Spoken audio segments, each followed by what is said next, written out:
വിവരങ്ങളുമായി തിരുവനന്തപുരത്ത് നിന്നും വി എസ് അനുവാണ് ചേരുന്നത്. വി എസ് അനു, കേരളം ഏറെ ഞെട്ടലോടെ കണ്ട ഒരു സംഭവമാണ് ഈ ഒരു ഷാരോണിന്റെ കൊലക്കേസ്. അതിലാണ് ഇന്നിപ്പോൾ വിധി വന്നിരിക്കുന്നത്. ഗ്രീഷ്മ കുറ്റക്കാരി എന്ന് കണ്ടെത്തിയിരിക്കുന്നു. എന്നാൽ അമ്മ സിന്ധുവിനെ വെറുതെ വിട്ടിരിക്കുകയാണ്. കുടുംബത്തിന്റെ ഒരു പ്രതികരണം ഒക്കെ ഏത് രീതിയിലാണ്? ഇനി ശിക്ഷാവിധി വരാനുണ്ട്, നാളെയാണ് അത് വരുന്നത്.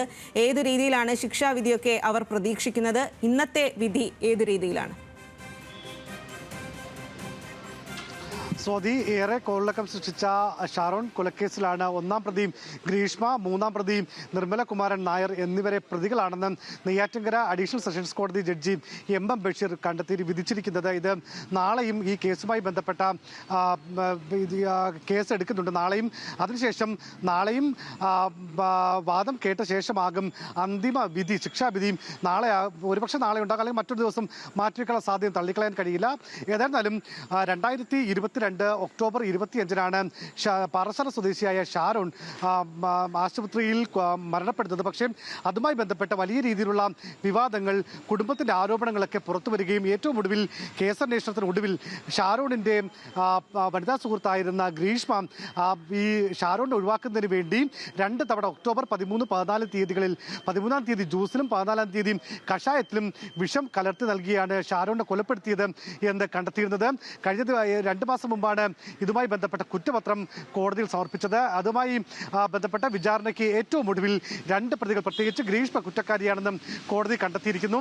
ഇന്ന് 11 കൂടിയാണ് കോടതി ശിക്ഷ വിധിച്ചത്. ഇന്ന് രാവിലെ 7:30 തന്നെ ഗ്രീഷ്മ കോടതിയിലെത്തിയിരുന്നു. ഗ്രീഷ്മയും അമ്മയും അമ്മാവനുൾപ്പെടെയുള്ളവർ കോടതിയിൽ എത്തിയിരുന്നു. നമുക്കറിയാം, വളരെ വൈകാരികമായ പ്രതികരണമാണ് ഷാരോണിന്റെ കുടുംബത്തിന്റെ ഭാഗത്തു നിന്നും ഉണ്ടായിട്ടുള്ളത്. ഈ 2ാം പ്രതിയായിട്ടുള്ള സിന്ധുവിനെ ഒഴിവാക്കിയത് എന്തുകൊണ്ടാണ്? അത്തരം കാര്യങ്ങൾ, അതിൽ മേൽ നടപടികൾ സ്വീകരിക്കുമെന്ന് കുടുംബം പറയുന്നുണ്ട്. പ്രോസിക്യൂഷനും അന്ന് അന്വേഷണത്തിന് മേൽനോട്ടം വഹിച്ച ഇപ്പം നിലവിൽ ട്രാഫിക് SP ആയിട്ടുള്ള, അന്ന് റൂറൽ ASP ആയിരുന്ന സുൽഫിക്കർ അടക്കമുള്ളവർ പറഞ്ഞത്, ഇക്കാര്യത്തിൽ ഈ ജഡ്ജ്മെന്റിന്റെ കോപ്പി കിട്ടിയതിനു ശേഷം, വിധിപ്പകർപ്പ് ലഭിച്ചതിന് ശേഷം ഉന്നത ഉദ്യോഗസ്ഥരുമായി കൂടിയാലോചിച്ച് ഈ അപ്പീലിന് പോകണോ എന്ന അടക്കമുള്ള കാര്യങ്ങൾ തീരുമാനിക്കും. ഏതായാലും നാളെയാകും ഈ കേസിലെ ശിക്ഷാവിധി എന്താണെന്ന് അറിയുക. സ്വാതിയിൽ ഏറ്റവും പ്രധാനം നമ്മളോട് അല്പസമയം മുമ്പ് സംസാരിച്ച ഷാരോണിന്റെ സുഹൃത്ത് റെജിന്റെ മൊഴിയാണ്. കാരണം ഈ മരണം സംഭവിക്കുന്നതിന് തൊട്ട് മുമ്പ് വരെ ഷാരോണിനെ അല്ലെങ്കിൽ ഗ്രീഷ്മയെ ഷാരോൺ തള്ളി പറഞ്ഞിരുന്നില്ല, അല്ലെങ്കിൽ ഗ്രീഷ്മയിൽ അത്രമേൽ വിശ്വാസം ഷാരോണിന് ഉണ്ടായിരുന്നു. പക്ഷേ ഏറ്റവും ഒടുവിൽ ഇങ്ങനെ ഒരു മരണത്തിലേക്ക് കടക്കുന്നു എന്ന് തോന്നുമ്പോഴാണ് അച്ഛനോട് ഷാരോൺ ഇക്കാര്യം പറയുന്നത് എന്നുള്ളതാണ് പ്രോസിക്യൂഷന്റെ പ്രധാനപ്പെട്ട വാദം. മാത്രമല്ല, റെജിൻ ഉൾപ്പെടെയുള്ള സാക്ഷിമൊഴികളും ഗ്രീഷ്മയ്ക്ക് എതിരാണ്. കാരണം കെമിക്കൽ അകത്ത് ചെന്നാണ് ഇങ്ങനെ ഒരു മരണം ഉണ്ടായത്. കാരണം ക്രിയാറ്റിൻ ലെവൽ വളരെയധികം കുറയുന്നു, വൃക്കകൾ തകരാറിലാകുന്നു. ഇതിൻ്റെയൊക്കെ ലക്ഷണം ഈ പറയുന്ന കെമിക്കൽ അകത്ത് ചെന്നത് കൊണ്ടാണ്. 1000-ൽ അധികം തവണയാണ് ഈ ഇന്റർനെറ്റിൽ ഈ കെമിക്കലുകൾ ജ്യൂസിലും ഈ കഷായത്തിലും പ്രവർത്തിക്കുന്നത് എങ്ങനെയാണെന്നുള്ള കാര്യം ഗ്രീഷ്മ ബ്രൗസ് ചെയ്തതായിട്ടുള്ള തെളിവുകൾ, അതായത് ഡിജിറ്റൽ എവിഡൻസ് കോടതിയിൽ ഹാജരാക്കിയിട്ടുള്ളത്.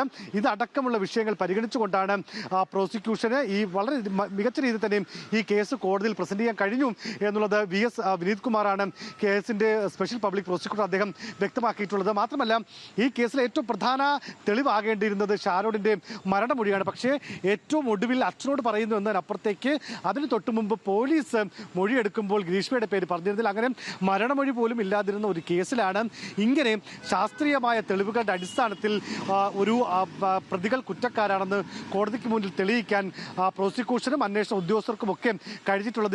ഈ കേസ് അന്വേഷണത്തിന്റെ മേൽനോട്ടം വഹിച്ചിരുന്നത് അന്ന് തിരുവനന്തപുരം റൂറൽ SP ആയിരുന്ന D ശില്പി ആയിരുന്നു. അല്പസമയം മുമ്പ് D ശില്പ ന്യൂസ് മലയാളവുമായി സംസാരിച്ചു. അത് പറയുന്നത് വളരെയധികം സന്തോഷമുണ്ട്. കാരണം ഒരു ടീം വർക്കിന്റെ ജയമായിരുന്നു. കാരണം ആദ്യഘട്ടത്തിൽ ചില വീഴ്ചകൾ ഉണ്ടായി. കാരണം പ്രത്യേകിച്ച് കുടുംബത്തിൻ്റെയൊക്കെ ആരോപണമുണ്ട്.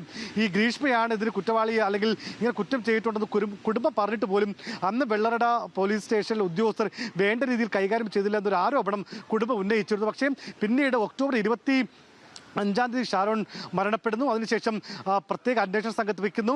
ഒക്ടോബർ 30-ാം തീയതിയാണ് ഗ്രീഷ്മയെയും ഗ്രീഷ്മയുടെ അമ്മയെയും അമ്മാവനെയും അതുകൂടാതെ ഗ്രീഷ്മയുടെ അച്ഛനോടും തിരുവനന്തപുരം റൂറൽ SP ഓഫീസിലേക്ക് മൊഴിയെടുക്കലിന് വേണ്ടി എത്താൻ അന്വേഷണ സംഘം ആവശ്യപ്പെടുന്നത്. അങ്ങനെ അവർ രാവിലെ 9:30 അവിടെ എത്തുന്നു. ആദ്യഘട്ടം മുതൽ തുടങ്ങുന്ന ചോദ്യം ചെയ്യൽ, മൊഴിയെടുക്കൽ. ഒരു ഘട്ടത്തിൽ ഒരു 2.5 മണി കഴിയുമ്പോഴാണ് ഈ കുറ്റം ചെയ്തു എന്നൊരു കൺഫഷൻ, ഒരു കുറ്റസമ്മതം ഗ്രീഷ്മയുടെ ഭാഗത്ത് നിന്നും ഉണ്ടാകുന്നത്. വളരെ അന്ന് ക്രമസമാധാന ചുമതലയുണ്ടായിരുന്ന ADGP MR അജിത്കുമാർ അടക്കം അവിടെ എത്തുകയും ഈ കേസിന്റെ മറ്റ് വിശദാംശങ്ങൾ വിശദീകരിക്കുകയും ഒക്കെ ചെയ്തു. ഏതായിരുന്നാലും അങ്ങനെയുള്ള വളരെ പ്രമാദമായ ഒരു കേസിൽ ഈ കേസിൽ പ്രതിയാകുമ്പോൾ 22 വയസ്സ് മാത്രമാണ് ഗ്രീഷ്മയ്ക്ക് പ്രായം. ഒരു ഇംഗ്ലീഷിൽ ബിരുദാനന്തര ബിരുദമുള്ള ഒരു വിദ്യാർത്ഥി. നമുക്കറിയാം, അന്ന് D. ശില്പയുടെ തന്നെ ബൈറ്റായി വലിയ രീതിയിൽ അന്ന് ചർച്ച ചെയ്യപ്പെട്ട ഒരു വിഷയമായിരുന്നു. മിടുക്കിയാണ് എന്നൊക്കെയുള്ള കാര്യങ്ങൾ. അങ്ങനെ പഠിക്കാനൊക്കെ മിടുക്കിയായിരുന്ന ഒരു കുട്ടിയാണ് ഇങ്ങനെ ഒരു കൊലക്കേസിൽ വളരെ വളരെ ക്രൂരമായ ഒരു കൊലപാതകത്തിൽ ഏറ്റവും പ്രധാനപ്പെട്ട ഒരു പ്രതിയായി പ്രവർത്തിച്ചിട്ടുള്ളത്. മാത്രമല്ല, ഈ കൊലപാതകത്തിൽ ഇപ്പോൾ ഈ ഗ്രീഷ്മയുടെ അമ്മ സിന്ധുവിനെ ഒഴിവാക്കിയതിൻ്റെ കാരണം പോലും മനസ്സിലാക്കാൻ സാധിക്കുന്നത്, ഇത് ആദ്യഘട്ടം മുതൽ ഈ കേസിൻ്റെ അന്വേഷണത്തിൽ റിപ്പോർട്ട് ചെയ്ത ഒരു മാധ്യമപ്രവർത്തന രീതിയിൽ മനസ്സിലാക്കാൻ സാധിക്കുന്നത്, ഈ 2 തവണ വിഷം കൊടുക്കുമ്പോഴും ഗ്രീഷ്മയ്ക്കല്ലാതെ മറ്റാർക്കും ഇത് സംബന്ധിച്ച ഒരു വിവരം ഉണ്ടായിരുന്നില്ല. അച്ഛനോ അമ്മയ്ക്കോ ഈ 3-ാം പ്രതിയായിട്ടുള്ള നിർമ്മലകുമാരനോ ഇത് സംബന്ധിച്ച ഒരു വിവരം ഉണ്ടായിരുന്നില്ല. ഈ ഷാരോൺ ആശുപത്രിയിലാവുകയും അതിനുശേഷം ഒക്ടോബർ 26-ാം തീയതിയോടുകൂടിയാണ് ഷാരോണിൻ്റെയും ഗ്രീഷ്മയുടെയും ഓഡിയോ സംഭാഷണം പുറത്തു വരുന്നത്. നീ എന്നെ സംശയിക്കുകയാണോ എന്നൊക്കെ വളരെ സ്നേഹത്തോടെ വളരെ ആർദ്രമായി ഷാരോണിനോട് സംസാരിക്കുന്ന ഗ്രീഷ്മയുടെ ശബ്ദമൊക്കെ പുറത്തു വരുന്നു. ആ ഒരു ഘട്ടത്തിലാണ് ഗ്രീഷ്മ അമ്മയോട് ഇങ്ങനെ ഒരു തെറ്റ് പറ്റിയിട്ടുണ്ട് എന്ന് പറയുന്നത്. അതിനുശേഷം അമ്മയാണ് സഹോദരൻ നിർമ്മലകുമാരൻ നായരെ വിളിക്കുകയും അദ്ദേഹമാണ് ഈ പറയുന്ന കീടനാശിനിയുടെ കുപ്പി അത് മറ്റൊരു ചിറയിൽ കൊണ്ട് കളയുകയും ചെയ്ത്. ഇങ്ങനെ ആ ഘട്ടത്തിൽ ഈ ക്രൈം നടക്കുമ്പോൾ അത് നടപ്പിലാക്കിയത്, ഗൂഢാലോചന നടത്തിയത്, പ്ലാൻ ചെയ്ത് എക്സിക്യൂട്ട് ചെയ്ത് എല്ലാം ഗ്രീഷ്മ എന്ന് പറയുന്ന 22 വയസ്സും മാത്രം പ്രായമുള്ള ഷാരോൺ ഒരുപാട് ഇഷ്ടപ്പെട്ടിരുന്ന, അല്ലെങ്കിൽ ഷാരോണുമായി സൗഹൃദത്തിലായിരുന്ന ഗ്രീഷ്മ തന്നെയായിരുന്നു. ഒരു ഘട്ടത്തിൽ ഈ കേസിന്റെ അന്വേഷണം തമിഴ്നാട്ടിലേക്ക് മാറ്റണം എന്നുള്ളൊരു ആവശ്യം വന്നിരുന്നു. കാരണം ഈ രാമൻചിറ എന്ന് പറയുന്ന സ്ഥലം തമിഴ്നാട്ടിലാണ്. ഈ പ്ലേസ് ഓഫ് ക്രൈം ഒക്കറൻസ് എന്ന് പറയുന്നത് തമിഴ്നാടാണ്. അതുകൊണ്ട് അവിടേക്ക് കേസ് അന്വേഷണം മാറ്റണം എന്നുള്ള ഒരു വാദം പ്രതിഭാഗത്തിന്റെ ഭാഗത്ത് നിന്ന് ഉണ്ടായി.